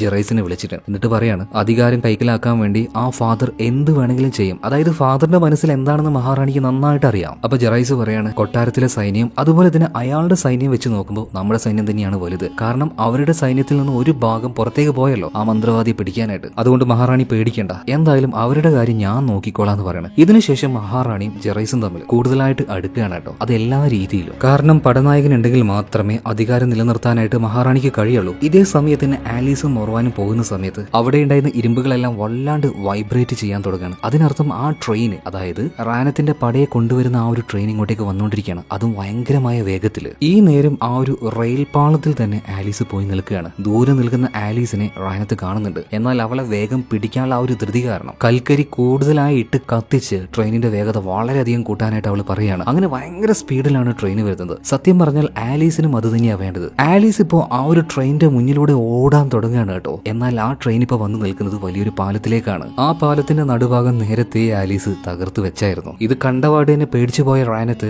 ഈ ട്രെയിനിന്റെ സ്പീഡ് കുറക്കാൻ പറയുന്നുണ്ടെങ്കിലും ഇത്രയും വേഗത്തിൽ വരുന്ന ട്രെയിനെ ഒറ്റയടിക്ക് നിർത്താൻ കഴിയും. അതുപോലെ ആ കുഴിയിലേക്ക് ഇപ്പൊ ആലീസ് എടുത്ത് ചാടുകയാണ്. പിന്നാലെ തന്നെ വേഗതയില്ലാതെ കൺട്രോൾ ഇല്ലാതെ വന്ന ആ ഒരു ട്രെയിനും കുഴിയിലേക്ക് വീഴാണ്. എന്നാൽ താഴേക്ക് വീഴുന്ന ആലീസിനെ പിടിക്കാനായിട്ട് താഴെ ഇപ്പൊ നമ്മുടെ മോർവാൻ കാത്തു നിൽക്കുന്നുണ്ടായിരുന്നു. അവനിപ്പോ ആലീസിനെ പിടിച്ച് തൂക്കിയെടുക്കുകയാണ്. എന്നാൽ ആ ഒരു ട്രെയിൻ ആണെങ്കിലോ മുഴുവനായിട്ടും അത്രയും താഴത്തേക്ക് വീണ് മുഴുവനായിട്ടും പൊട്ടിത്തെറിച്ച് റാനത്തും കൂടെ ഉണ്ടായിരുന്ന സകലമാന സൈനികരും മരിച്ചു പോവാണ്. അധികം വൈകാതെ ഈ വിവരം ഫാദർ ജൊഹാൻ അറിയുന്നുണ്ട്. ഇനി നിലനിൽപ്പില്ല എന്ന് അയാൾക്ക് മനസ്സിലായി. അതുകൊണ്ട് തന്നെ എത്രയും പെട്ടെന്ന് അധികാരം പിടിച്ചെടുക്കാനായിട്ട് ഇവിടെയുള്ള വിശ്വാസികളെയും അതുപോലെ തന്നെ അടിമകളെയും വിളിച്ചു കൂട്ടാൻ വേണ്ടി പറയണം. എന്നാൽ അപ്പോഴേക്കും ഇയാളുടെ റൈറ്റ് ഹാൻഡിന് വരെ ഒരാൾ വന്ന് കുത്തിക്കൊല്ലുകയാണ്. മറ്റാരുമല്ല, സൈനിക നേതാവായിട്ടുള്ള ജെറൈസ് തന്നെ. അവൻ അങ്ങോട്ടേക്ക് വന്നിട്ട് പറയാണ് ഗുരുവേ, ഇനി നിങ്ങളുടെ വാക്ക് കേൾക്കാനായിട്ട് ആരുമില്ല. ഫാദർ ജൊഹാൻ, നിങ്ങളുടെ കാര്യം ഇന്ന് പോക്കാണ് കേട്ടോ. ഇതും പറഞ്ഞ് കത്തിയെടുത്ത് ഇയാളുടെ വയറ്റത്തേക്ക് ഒരുപാട് തവണ കുത്തി കുത്തി കുത്തി അയാളെ കൊന്നുകളയാണ്. കാരണം മഹാറാണിക്ക് അത്രയും ദേഷ്യം ഉണ്ടായിരുന്നു ഈ ഫാദർ ജൊഹാനോട്. അയാൾ അങ്ങനെ തന്നെ കൊല്ലണമെന്നും പറഞ്ഞായിരുന്നു. രാജ്യദ്രോഹി. വളരെ ബ്രൂട്ടലായിട്ട് തന്നെ അയാളെ കൊന്നുകളയാണ്. ഈ സമയത്ത് മോർവാനും ആലീസും കൂടെ അവർ തേടി വന്ന ആ ഒരു സ്ഥലത്തേക്ക് എത്തിക്കഴിഞ്ഞു. അതായത് സ്കൾ റിവർ, തലയോട്ടിയുടെ തടാകം. ആ ഒരു പ്രദേശം നോക്കുകയാണെങ്കിൽ തലയോട്ടികളെ കൊണ്ട് നിറഞ്ഞിരുന്നു. അതായത് ആ വെയർവോൾഫ് മനുഷ്യ ചെന്നായെ പിടിക്കാൻ വന്ന എല്ലാത്തിനെയും അവൻ കൊന്നുകളഞ്ഞിട്ടുണ്ട്. അവൻ കൊന്നതിന് കണക്കില്ല. അത്രയും തലയോട്ടികൾ, ഒരുപാട് പേരുടെ തല കുന്തത്തിൽ കുത്തി നിർത്തിയിട്ടുണ്ട്. അതെല്ലാം ഇപ്പൊ തലയോട്ടിയായി മാറിയിരിക്കുകയാണ്. പിന്നീട് ആ സ്ഥലത്തേക്ക് വന്ന് നോക്കുമ്പോൾ ഒരാൾക്ക് കെടുക്കാനായിട്ടുള്ള കുറെ സൗകര്യങ്ങളും കാര്യങ്ങളൊക്കെ അവിടെയുണ്ട്. അതായത് ആ മനുഷ്യ ചെന്നായ താമസിക്കുന്ന സ്ഥലമാണെന്ന് തോന്നുന്നത്. എന്നാൽ ചുറ്റും നോക്കിയപ്പോൾ ഇവർക്ക് രണ്ടുപേർക്കും ഒരു കാര്യം മനസ്സിലായി, ഇപ്പൊ നിലവിൽ അവൻ ഇവിടെ ഇല്ല. എന്നാൽ നമുക്ക് തിരിച്ചു പോവാന്ന് മോർവാൻ പറയുന്നുണ്ട്. അപ്പൊ ആലീസ് പറയണ പറ്റില്ല, നമുക്ക് ഇവിടെ നിൽക്കണം, കാരണം ഇന്ന് പൂർണ്ണമായ പൗർണമിയാണ്, അവൻ എന്തായാലും ഇന്ന് ഇങ്ങോട്ടേക്ക് വന്നിരിക്കും, അതെനിക്ക് നന്നായിട്ട് അറിയാം. എന്നാൽ ആ സമയത്ത് മോർവാൻ പറയുന്നത് എന്നാൽ നീ പോയിക്കോ, അവന്റെ കാര്യം ഞാൻ നോക്കിക്കോളാം. അങ്ങനെ പറ്റില്ലല്ലോ, ഞാനിവിടെ വേണ്ടേ, എന്നാലല്ലേ എന്റെ കാര്യങ്ങൾ നടക്കുകയുള്ളൂ. അങ്ങനെ ആ ഒരു വെയർവോൾഫ് വരുന്നതും കാത്ത് അവരവിടെ ഇരിക്കുകയാണ്. മാത്രമല്ല ആ ഒരു സന്ധ്യാസമയത്ത് രണ്ടുപേരും നന്നായിട്ട് നടക്കുകയാണ്, റൊമാൻറ്റിക് ആവുന്നുണ്ട്, എല്ലാ രീതിയിലും അവരെടുത്തു. അതുപോലെ തന്നെ കൊട്ടാരത്തിലേക്ക് നോക്കുകയാണെങ്കിൽ മഹാറാണി അതുപോലെ തന്നെ സൈനിക നേതാവായിട്ടുള്ള ജെറായിസ് രണ്ടുപേരും ഈ പറഞ്ഞതുപോലെ തന്നെ ഒരു മുറിയിലാണ് കിടത്തം, ഒരു ഭാര്യയും ഭർത്താവിനെയും പോലെ തന്നെ. അതായത് മഹാറാണിയുടെ കൂടെ ജീവിക്കണം എന്നാണ് അവന്റെ ആഗ്രഹം കേട്ടോ. അതുപോലെ തന്നെ മഹാറാണിക്ക് അറിയാം ഇന്നാണ് പൂർണ്ണമായ ആ ഒരു പൗർണമി ദിവസം, നാളത്തെ ദിവസം അന്ന് മന്ത്രവാദി പറഞ്ഞതുപോലെ തന്നെ ആ ശക്തി എനിക്ക് കിട്ടിയിരിക്കും, അതിന്റെ സന്തോഷത്തിലാണ് മഹാറാണി. എന്നാൽ എന്തിനാണ് മഹാറാണി ഒരു വെയർവോൾഫായിട്ട് മാറുന്നത് അറിയില്ല. ഇതേ നേരം തന്നെ നമ്മുടെ ആലീസിനെ കാണിക്കുകയാണ്. അതായത് ആ ഒരു മനുഷ്യച്ചെന്നായ വെയർവോൾഫ് അവൻ വന്നാൽ അറ്റാക്ക് ചെയ്യാനായിട്ട് ഈ കയ്യിലെല്ലാം നഖത്തിന്റെ രീതിയിലുള്ള സിൽവർ വെപ്പൺസ് അവൾ അണിയാണ്. കാരണം മനുഷ്യച്ചെന്നായക്ക് സിൽവറിന്റെ വെപ്പൺസ് അതിന് പറ്റില്ല, അതിന്റെ ദേഹത്ത് വലിയ മുറിവുകൾ അതുണ്ടാകും. എന്നാൽ ഇത് കണ്ട സമയത്ത് മോർവാൻ പറയുന്നുണ്ട് ഇങ്ങനെയൊക്കെ പ്രിപ്പയർ ചെയ്തിട്ടും വലിയ കാര്യമൊന്നുണ്ടെന്ന് എനിക്ക് തോന്നുന്നില്ല, ഞാൻ ഇപ്പോഴും നിന്റെ അടുത്ത് പറയാം, വാ നമുക്ക് ഇവിടുന്ന് പോവാം. എന്നാൽ ആലീസ് പറയണ പറ്റില്ല, പോവാൻ പറ്റില്ല. പിന്നീട് ഇവർ ആകാശത്തിലേക്ക് നോക്കുമ്പോൾ പൂർണ്ണമായ ചന്ദ്രനെ കാണുന്നുണ്ട്, അതായത് പൗർണമി ആയി കഴിഞ്ഞു. എന്നാൽ പൗർണമി ആകാൻ സമയമാകും തോറും ഈ മോർവാൻ എന്തുകൊണ്ടോ വല്ലാത്തൊരു വെപ്രാളം, അതുപോലെ തന്നെ മഴയും പെയ്യാൻ തുടങ്ങി. മോർവാൻ വീണ്ടും പറയുന്നുണ്ട് ആലീസ് നമുക്കിനി ഇവിടെ നിൽക്കണ്ട, പോകാം പോകാം. അതുപോലെ അവന്റെ ശബ്ദത്തിലും ചില മാറ്റങ്ങൾ. ഇവിടെ വെച്ചാണ് നിങ്ങൾ ഒരു കാര്യം മനസ്സിലാക്കേണ്ടത്, ആലീസ് തേടി വന്ന ആ വെയർവോൾഫ് അത് മറ്റാരുമല്ല, ഈ മോർവാൻ തന്നെയാണ്. പൗർണമിയുടെ ആ ഒരു പൂർണ്ണ വെളിച്ചത്തിൽ അവൻ അവന്റെ തനി രൂപത്തിലേക്ക് വരാതെ ഒരു രക്ഷയില്ല. എന്നാൽ യാദൃശികമായിട്ടൊന്നുമല്ല ആലീസ് ഈ കാര്യം മനസ്സിലാക്കിയത്, മോർവാനെ ഇങ്ങോട്ടേക്ക് കൊണ്ടുവന്നത് തന്നെ ഈ പദ്ധതിയുടെ ഭാഗമായിട്ടാണ്. അതായത് മോർവാൻ തന്നെയാണ് ആ വെയർവോൾഫ് എന്ന് ആലീസിന് നന്നായിട്ട് അറിയാം. അന്ന് ഉൾക്കാഴ്ചയിലൂടെ തലയോട്ടി തടാകത്തിൽ ഒരു പ്രതിബിംബം അവൾ കണ്ടായിരുന്നല്ലോ, ശരിക്കും അന്ന് തന്നെ ആ വെയർവോൾഫ് ആരാണെന്ന് ആലീസ് മനസ്സിലാക്കിയിട്ടുണ്ടായിരുന്നു. ഇപ്പൊ ആ ഒരു നിലാവിന്റെ പൂർണ്ണ വെളിച്ചത്തിൽ മോർവാന് അവനെ കൺട്രോൾ ചെയ്യാൻ കഴിഞ്ഞില്ല, അവൻ പൂർണ്ണമായിട്ടും ഒരു വെയർവോൾഫായിട്ട് മാറുകയാണ്. ശരീരമെല്ലാം മാറി, ഡ്രസ്സെല്ലാം അഴിഞ്ഞുപോയി, മുഖവും നഖവും ഇതെല്ലാം കീറി തെറിച്ച് അതിഭീകരമായ ഒരു രൂപമായിട്ട് തന്നെ അവൻ മാറുകയാണ്. ഒന്ന് ആലോചിച്ച് നോക്കിയേ, ഇത്രയും കാലം ഇങ്ങോട്ടേക്ക് വന്ന കണക്കില്ലാത്ത അത്രയും ആൾക്കാരെ കൊന്ന് കൊല വിളിച്ച ആ വെയർവോൾഫിന്റെ കൂടെ തന്നെയാണ് ആലീസ് ഇത്രയും നാൾ യാത്ര ചെയ്തത്. അത് അവൾക്ക് നന്നായിട്ട് അറിയാൻ കേട്ടോ, അവളുടെ പദ്ധതിയുടെ ഭാഗം തന്നെയാണത്. അതായത് ഈ സ്ഥലത്തേക്ക് അവനെ കൊണ്ടുവരണം, ഇവിടെ വെച്ച് തന്നെ അവൾ വിചാരിച്ചതുപോലെ ചില കാര്യങ്ങൾ ചെയ്യണം. അങ്ങനെ അവിടെ വെച്ച് ഇപ്പോ വെയർവോൾഫായി മാറിയ ഈ മോർവാനും അതുപോലെ ആലീസും തമ്മിൽ പോരാട്ടം തുടങ്ങുകയാണ്. അതായത് ഇനി മുതൽ മോർവാനും ആലീസും അല്ല പോരാടുന്നത്, ഒരു മനുഷ്യ ചെന്നായും ഒരു മന്ത്രവാദിയും കൂടിയാണ്. അപ്പൊ അവരുടെ ഫൈറ്റിന് ആ ഒരു വിഷ്വലെല്ലാം ഞാനിങ്ങനെ ഈ പറയുന്ന സമയത്ത് അങ്ങോട്ടും ഇങ്ങോട്ടൊക്കെ ആയിട്ട് വെക്കുന്നുണ്ട് കേട്ടോ. ഇപ്പൊ ആ ഒരു വെയർവോൾഫ് അവൾക്ക് നേരെ വരുന്ന സമയത്ത് കയ്യിലുണ്ടായിരുന്ന സിൽവർ നഖങ്ങൾ കൊണ്ട് അതിനെ മാന്തുകയാണ്. ആ മുറി നന്നായിട്ട് തന്നെ അതിനെ ഏൽക്കുന്നുണ്ട്. എന്നിരുന്നാലും അതുകൊണ്ടൊന്നും ഇതിനെ തോൽപ്പിക്കാൻ കഴിയില്ല. പിന്നീട് ഒരു കാക്കയുടെ രൂപമായി മാറിയ ഈ മന്ത്രവാദി അവന് നേരെ വരികയാണ്. അവനും അതുപോലെ തന്നെ ആക്രോശിച്ചുകൊണ്ട് വരുന്നുണ്ട്. എന്നാൽ കാക്കയുടെ അടുത്ത് എത്തിയപ്പോഴേക്കും പെട്ടെന്ന് അതിനെ കാണാതാവുകയാണ്. അതായത് ഇതെല്ലാം ഒരു തരത്തിൽ ആലീസിന്റെ കൺകെട്ടുകളാണ്. ആ കൺകെട്ടിലൂടെ പല തവണ ഈ ചെന്നായുടെ പല ഭാഗത്തായിട്ട് അവൾ മുറിവുണ്ടാക്കുന്നുണ്ട്. എന്നിരുന്നാലും അതിനെ തോൽപ്പിക്കാനായിട്ട് അവളെ കൊണ്ട് കഴിയുന്നൊന്നുമില്ല. ആ സമയത്ത് നിലാവ് പതിയെ പതിയെ ആ കാർമേഘത്താൽ മറഞ്ഞു പോവാണ്. അങ്ങനെ നിലാവ് പോയി കഴിഞ്ഞാൽ മോർവാന് അവന്റെ മനുഷ്യരൂപത്തിലേക്ക് വരേണ്ടി വരും. അങ്ങനെ ഇപ്പോ അവൻ മനുഷ്യരൂപത്തിലേക്ക് വരികയാണ്. ദേഹത്ത് ഒരുപാട് മുറിവുകൾ ഉള്ളത് കൊണ്ട് തന്നെ, മനുഷ്യനായി മാറിയത് കൊണ്ട് തന്നെ ഒരുപാട് ക്ഷീണിച്ച് അവൻ അവിടെ കിടക്കുകയാണ്. ഈ നേരത്ത് ആലീസിനോട് മോർവാൻ പറയുന്നുണ്ട് നിന്നെപ്പോലെ ആയാൽ മതിയായിരുന്നു, കാരണം വിചാരിക്കുന്ന രൂപത്തിലേക്ക് ഇഷ്ടമുള്ള സമയത്ത് മാറാലോ. എന്റെ രൂപം കണ്ടില്ലേ, എനിക്ക് ഇഷ്ടമില്ലാതെയാണെങ്കിലും ഞാൻ അറിയാതെ അങ്ങനെ മാറിപ്പോവാണ്, എന്ത് ചെയ്യാനാ, ഞാൻ വെറുക്കാണ് എന്റെ ഈ ലൈഫിനെ. എന്നാൽ ആലീസ് പറയണം നീ വിചാരിക്കുന്നത് പോലെ എനിക്ക് ഒരു രൂപത്തിലേക്ക് മാറാനുള്ള ഒരു കഴിവുമില്ല, നിന്റെ കണ്ണിനെ ഞാൻ കബളിപ്പിക്കുന്നു, അത്രയുള്ളൂ. പിന്നീട് പതിയെ പതിയെ ദേഹത്തുനിന്ന് ഒരുപാട് രക്തം പോയതുകൊണ്ട് തന്നെ അവൻ മയങ്ങി വീഴുകയാണ്. എന്നാൽ കുറച്ചു നേരം കഴിഞ്ഞ് വീണ്ടും അവൻ കണ്ണു തുറക്കുന്ന സമയത്ത് അവന്റെ ദേഹം മുഴുവനായിട്ടും വലിയ വലിയ ചങ്ങലകൾ കൊണ്ട് കെട്ടിയിട്ടിരിക്കുകയാണ്. കാരണം എന്താണെന്നറിയോ, അധികം വൈകാതെ വീണ്ടും നിലാവിന്റെ വെളിച്ചം വരും, അവൻ വീണ്ടും അപ്പൊ എന്തായി മാറും, ചെന്നായി ആയിട്ട് മാറും. അതുപോലെ തന്നെ ഇപ്പോ നോർമാൻ ചോദിക്കുന്നുണ്ട് നിനക്ക് എന്നെ കണ്ടിട്ട് ഒരു തരി പോലും പേടി തോന്നില്ലേ, കാരണം ഈ ചുറ്റും കിടക്കുന്നത് ഞാൻ കൊന്ന ആൾക്കാരുടെ മൃതദേഹങ്ങൾ, അവരുടെ തലയോട്ടിയും അസ്ഥികളുമാണ്, ഇതൊന്നും കണ്ടിട്ട് നിനക്ക് പേടി തോന്നില്ലേ. ഈ സമയത്താണ് ആലീസ് അവരുടെ ആ ഒരു പദ്ധതി പറയുന്നത്. അതായത് നോർമാൻ തന്നെയാണ് ശരിക്കും ആ ഒരു വെയർവോൾഫ് എന്ന് മനസ്സിലാക്കി തന്നെയാണ് അവൾ ഇങ്ങോട്ടേക്ക് വന്നത്. മാത്രമല്ല അന്ന് ബുള്ളറ്റ് കയറി മുറിവായിട്ട് സ്റ്റിച്ച് ഇട്ട് കൊടുത്തത് അത് ആലീസ് ആയിരുന്നല്ലോ. ആ നേരത്ത് അവൾ അതിനുള്ളിൽ ഒരു ചെറിയ വെള്ളിയുടെ നാണയം വെച്ചായിരുന്നു. അതുകൊണ്ട് തന്നെ നോർമാൻ ഒരു വെയർവോൾഫായി മാറുന്ന സമയത്ത് ആ വെള്ളി അവന്റെ ദേഹത്ത് വെച്ച് ഉരുകി അത് അവന്റെ രക്തത്തിൽ കലർന്നു. അതുകൊണ്ടാണ് അവൻ അവശനായി പോയത്. അതുകൊണ്ട് മാത്രമാണ് ആലീസ് എന്ന ഈ മന്ത്രവാദിക്ക് നോർമാൻ എന്ന ആ ഒരു വെയർവോൾഫിനെ കുറച്ചെങ്കിലും തോൽപ്പിക്കാൻ കഴിഞ്ഞത്. അതായത് അവരുടെ കറക്റ്റ് പ്ലാനിങ് ആയിരുന്നു. എന്തായാലും അവിടെ വെച്ച് നോർമാൻ ചോദിക്കുന്നുണ്ട് നിനക്ക് എന്നെ കൊല്ലാതിരിക്കാൻ പറ്റുമോന്ന്. പക്ഷേ മഹാറാണിക്ക് ഈ ആലീസ് വാക്ക് കൊടുത്തുപോയി. അതായത് മഹാറാണിയെ ഒരു വെയർവോൾഫ് ആക്കാമെന്ന്, അതിന് ഇയാളെ തീർച്ചയായിട്ടും കൊല്ലണം, അതായത് നോർമാനെ കൊല്ലണം. അങ്ങനെ കൊല്ലാൻ നിൽക്കുന്ന സമയത്ത് പെട്ടെന്ന് തന്നെ നോർമാൻ പറയാണ് നീ ആർക്ക് എന്ത് ചോദിച്ചാലും കൊടുക്കുമല്ലോ, അവസാനമായിട്ട് എനിക്കൊരു ആഗ്രഹമുണ്ട്, അതെന്താണെന്ന് ആലീസ് ചോദിച്ചപ്പോ ഞാനും ഒറ്റയ്ക്കാണ്, നീ നീ ഒറ്റയ്ക്കാണ്, നമുക്ക് രണ്ടുപേർക്കും ഒരുമിച്ച് ജീവിക്കാന്ന് പറയണം, അതാണ് എന്റെ ആഗ്രഹം എന്ന് പറയുന്നുണ്ട്. എന്നാൽ അത് പറഞ്ഞു പൂർത്തിയാക്കുന്നതിന് മുന്നേ ആയിട്ട് തന്നെ പൂർണ്ണ ചന്ദ്രൻ വരികയാണ്, അതായത് നിലാവിന്റെ വെളിച്ചം വരികയാണ്. അതോടുകൂടിയിട്ട് വീണ്ടും നോർമാൻ ഒരു ചെന്നായി ആയിട്ട് മാറുകയാണ്. പിന്നീട് അധിക നേരം ആലീസ് ആലോചിച്ചില്ല, അവിടെ വെച്ച് തന്നെ അവനെ കൊന്നുകളയാണ്. പിറ്റേ ദിവസം രാവിലെയായി തലയോട്ടികൾ കൊണ്ട് മൂടിയിട്ട ഒരു മൃതദേഹം കാണിക്കുകയാണ്. മിക്കവാറും അത് മോർവാന്റെ ശരീരം തന്നെ ആയിരിക്കണം. അവന്റെ ഓർമ്മയ്ക്കായിട്ട് ചെറിയൊരു വാച്ചും അവിടെ വെച്ച് ഒരുപാട് സങ്കടത്തോട് കൂടിയിട്ട് ആലീസ് അവിടുന്ന് തിരിച്ചു പോവാണ്. കൊട്ടാരത്തിലേക്ക് പോകുന്നതിന് മുന്നേ ആയിട്ട് ആ വലിയ ഖനി ഉണ്ടല്ലോ അത് താണ്ടി വേണം പോകാനായിട്ട്. എന്നാൽ ജീവനോട് പോകുന്ന ആലീസിനെ കണ്ട് അവിടെയുള്ള അടിമകളുണ്ടല്ലോ അവർക്കൊക്കെ ഭയങ്കരമായിട്ട് ആവേശം കയറുകയാണ്. ഇത് ആലീസ് അല്ലേ? ആലീസ്. അവളുടെ ആ ഒരു പേര് കേട്ടപ്പോൾ തന്നെ എല്ലാവർക്കും ഭയങ്കരമായിട്ട് എനർജി വരാൻ തുടങ്ങി. അതുപോലെ ധൈര്യവും. മാത്രമല്ല അവരെ അടിക്കുന്നവരുണ്ടല്ലോ, അവിടുത്തെ കാവൽക്കാരുണ്ടല്ലോ, അവരോടൊന്നും യാതൊരു പേടിയില്ല ഇവർക്ക്. ഇതേ നേരം ആലീസ് ഇപ്പോ കൊട്ടാരത്തിലേക്ക് എത്തിയിട്ടുണ്ട്. നേരെ പോകുന്നത് പടനായകനായിട്ടുള്ള ജെറായ്സിന്റെ അടുത്തേക്കാണ്. അവന്റെ കയ്യിൽ ഇപ്പോ ആലീസ് ഒരു കാര്യം കൊടുക്കുന്നുണ്ട്, ചെന്നായയുടെ തൊലി, ഉരിഞ്ഞെടുത്ത തൊലി. അത് കൊണ്ടുപോയിട്ട് മഹാറാണിക്ക് കൊടുക്കണം എന്ന് പറയാണ്. പിന്നീട് മഹാറാണിയുടെ രക്തം ആ ഒരു തൊലിയിലാക്കി അത് പൊതിച്ച് കിടന്നുറങ്ങണം. അത് ഈ രാത്രിയിൽ തന്നെ. നേരം വെളുക്കുമ്പോഴേക്കും അവർക്ക് അതിന്റെ ആ ഒരു ശക്തി പൂർണ്ണമായിട്ടും കിട്ടിയിട്ടുണ്ടാവും. എന്നാൽ മഹാറാണിയുടെ ആഗ്രഹം സാധിച്ചു. ഇത് കണ്ട സമയത്ത് ജെറായ്സിന് ഭയങ്കരമായിട്ട് സങ്കടവും ദേഷ്യവും വരികയാണ്. മഹാറാണിക്ക് നിങ്ങൾ കൊടുത്ത ആ ഒരു വാക്ക് നിങ്ങൾ പാലിച്ചു, പക്ഷെ എനിക്ക് തന്ന വാക്ക് നിങ്ങൾ തെറ്റിച്ചില്ലേ? ഇതേ നേരം തന്നെ ആലീസ് പറയാണ്, നിനക്ക് ഞാൻ തന്ന വാക്കും പാലിക്കപ്പെടും. അതായത് അവരുടെ ആഗ്രഹം എന്താണോ അത് സാധിക്കാതിരുന്നാൽ പോരെ. മഹാറാണിയുടെ ആഗ്രഹം ഒരിക്കലും സാധിക്കില്ല എന്ന് പറഞ്ഞിട്ട് അവിടുന്ന് പോവാൻ നിൽക്കുമ്പോൾ ആലീസിനോട് ജെറായ്സ് ചോദിക്കുന്നുണ്ട്, ഇത് ആരുടെ തൊലിയാണ്? ശരിക്കും ആ ഒരു വോൾഫ് മാൻ, അതായത് മനുഷ്യ ചെന്നായി ആരാണ്? അത് മറ്റാരുമല്ല, മോർവാനാണ്. ഈ കാര്യം അത് അതുപോലെ തന്നെ ജെറായ്സ് പോയിട്ട് മഹാറാണിയോട് പറയുന്നുണ്ട്. എന്നാൽ ആ ഒരു തൊലി പിടിച്ച് മഹാറാണി കരഞ്ഞുകൊണ്ടിരിക്കുകയാണ്. വെറും ഒരു കാമത്തിന് വേണ്ടി മാത്രമായിരുന്നില്ല മഹാറാണി മോർവാനെ അവരുടെ അടുത്തേക്ക് വിളിച്ചിരുന്നത്. അവൻ അത്രത്തോളം പ്രണയിക്കുന്നുണ്ടായിരുന്നു. അവന്റെ കൂടെ ജീവിക്കാൻ വേണ്ടി അവൾക്കും, അതായത് മഹാറാണിക്കും ഒരു വെയർവോൾഫായിട്ട് മാറണം. അതിനുവേണ്ടിയാണ് അങ്ങനെ ഒരു ആഗ്രഹം ആലീസിനോട്, ആ മന്ത്രവാദിയോട് ചെന്ന് ചോദിച്ചത്. എന്നാൽ അന്ന് തന്നെ ആലീസ് ഒരു കാര്യം പറഞ്ഞായിരുന്നു, ഈ ഒരു അനുഗ്രഹത്തിന്റെ കൂടെ, ഈ ഒരു വരത്തിന്റെ കൂടെ നിനക്കൊരു ശാപവും കൂടെ കിട്ടുമെന്ന്. എന്നാൽ അതൊന്നും കുഴപ്പമില്ലാന്ന് അന്ന് മഹാറാണി പറഞ്ഞു. എന്നാൽ ആ ശാപം ഇത് തന്നെയാണ്. ആരുടെ കൂടെ ജീവിക്കാനാണോ മഹാറാണി ആഗ്രഹിച്ചത് അയാളുടെ തൊലി തന്നെയാണ് ഇപ്പൊ മന്ത്രവാദി ഉരിച്ചു കൊണ്ടുവന്നിരിക്കുന്നത്. ഇത് കണ്ട സമയത്ത് ജെറായ്സിന് സന്തോഷാവുകയാണ്. അതായത് ഇനി മഹാറാണിയുടെ കൂടെ അവന് ജീവിക്കാമല്ലോ. അതായത്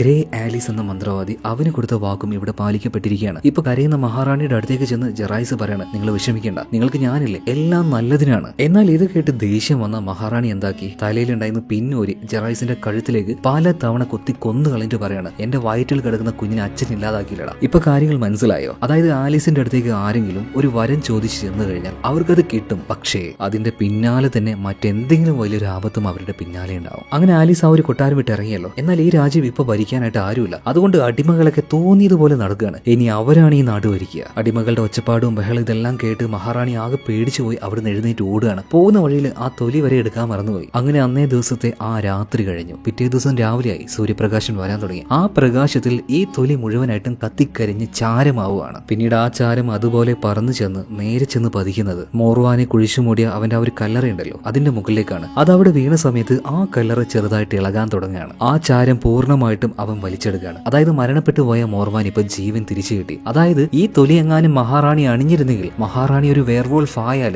ഒരിക്കലും നോർമാന് തിരിച്ച് ജീവിതത്തിലേക്ക് വരാൻ കഴിയില്ല. എന്നാൽ മഹാറാണി അങ്ങനെ ചെയ്യാത്തത് കൊണ്ട് മോർവാൻ ഇപ്പോ വീണ്ടും ജീവൻ തിരിച്ചു കിട്ടിയിരിക്കുകയാണ്. എന്നാൽ ഇതിനുശേഷം ഭയങ്കര ദേഷ്യത്തിൽ മോർവാൻ വരുന്നത് മന്ത്രവാദി ആലീസിനരികിലേക്കാണ്. എങ്ങനെയാണോ എന്റെ തൊലി ഉരിച്ചത് അതുപോലെ തന്നെ നിന്റെ തൊലി ഞാൻ ഉരിക്കാൻ പോവാന്ന് പറയണം. ആ സമയത്ത് ആലീസ് പറയുന്നുണ്ട്, നിന്നെ കൊണ്ട് അതിന് കഴിയില്ല, അതുപോലെ തന്നെ നിന്റെ നല്ലതിന് വേണ്ടിയിട്ടാണ് ഞാൻ അങ്ങനെ ചെയ്തത്. എനിക്ക് ഉറപ്പായിരുന്നു നിനക്ക് തിരിച്ച് വീണ്ടും ജീവൻ കിട്ടുമെന്ന്. പിന്നെ നിന്റെ കയ്യിലുള്ള ആ ഒരു ഗണ്ണ് അതൊരിക്കലും പൊട്ടാൻ പോകുന്നില്ല, അത് നന്നാക്കി നിനക്ക് തന്നത് തന്നെ ഞാനല്ലേ. മാത്രമല്ല നിന്റെ തൊലി ഉരിച്ച് നിന്നെ അവിടെ കുഴിച്ചു മൂടുമ്പോഴും എനിക്കൊരു കാര്യത്തിൽ ഉറപ്പായിരുന്നു നിനക്കൊന്നും സംഭവിക്കാൻ പോകുന്നില്ല എന്ന്. എന്നാൽ ഇതൊന്നും കേട്ട് നോർവാൻ കൺവിൻസിങ് ആകുന്നില്ല. അവൻ പറയാണ്, എന്റെ തൊലി എങ്ങനെ ഉരിച്ചോ അതുപോലെ തന്നെ ഞാൻ നിന്റെ തൊലി ഉരിക്കുന്ന പറഞ്ഞിട്ട് അവൻ ഷൂട്ട് ചെയ്യുന്നുണ്ട്. എന്നാൽ ഗണ്ണ് വർക്കാവുന്നില്ല. ആലീസ് പറഞ്ഞതുപോലെ തന്നെ ആവുകയാണ്. ഇപ്പോ നോർമാൻ അവന്റെ കയ്യിലേക്ക് ഒരു കത്തി എടുക്കുകയാണ്. അതുപോലെ തന്നെ ആലീസും കത്തി എടുക്കുന്നതാണ്. രണ്ടുപേരും ഓടി വന്ന് പരസ്പരം കഴുത്തിൽ ആ കത്തി വെക്കുകയാണ്. ഈ നേരെ നോർവാനോട് ആലീസ് പറയാണ്, നിന്റെ അവസാനത്തെ ആഗ്രഹം എന്റെ കൂടെ ജീവിക്കണം എന്നായിരുന്നില്ലേ, നിന്റെ ആഗ്രഹം സാധിക്കണ്ടേ? ഇത് പറഞ്ഞ സമയത്ത് നോർമാൻ പതിയെ പതിയെ കത്തി താഴ്ത്തുകയാണ്. അതുപോലെ തന്നെ ആലീസും. ഇതിനുശേഷം രണ്ടുപേരും ഒരുമിച്ച് ജീവിക്കാം എന്ന് മനസ്സുകൊണ്ട് വിചാരിച്ച് നേരെ ലോസ്റ്റ് ലാൻഡ് അങ്ങോട്ടേക്ക് പോവുകയാണ്. എന്നാൽ ആലീസിന്റെ കയ്യിൽ നിന്ന് വരം മേടിച്ച മോർവാനും അവസാനം മറ്റെന്തെങ്കിലും ശാപം വരുമോ? ഇല്ല, അതിന് സാധ്യതയില്ല. കാരണം അവനൊരു വരം ചോദിക്കുന്ന സമയത്ത് അതിന് പകരമായിട്ട് അവനൊരു പ്രതിഫലവും കൊടുത്തില്ല. മഹാറാണി പ്രതിഫലമായിട്ട് സ്വർണം കൊടുത്തായിരുന്നു. അതുപോലെ തന്നെ ജെറായ്സ് പ്രതിഫലമായിട്ട് അവന്റെ സ്വർണ്ണ നിറമുള്ള വാച്ച് നൽകിയായിരുന്നു. ചിലപ്പോൾ അങ്ങനെ ഒരു പാരിതോഷികം കൂടെ നൽകിയാൽ മാത്രമായിരിക്കും ആ ഒരു ശാപം ഇവരുടെ പിന്നാലെ വരിക. എന്തായാലും ഒരുമിച്ച് ജീവിക്കാൻ തീരുമാനിച്ച ഗ്രേ ആലീസ് എന്ന മന്ത്രവാദിയെ മോർവാൻ എന്ന വെയർവോൾഫും അവരുടെ നാട്ടിലേക്ക് തിരിച്ചു പോകുന്നത് കാണിച്ചുകൊണ്ട് സിനിമ ഇവിടെ തീരുകയാണ്. അപ്പൊ കഥ ഇഷ്ടമായാൽ വീഡിയോ ലൈക്ക് ചെയ്യുക, ചാനൽ സബ്സ്ക്രൈബ് ചെയ്യുക. അടുത്ത വീഡിയോയിൽ നമുക്ക് വീണ്ടും കാണാം. Okay, by.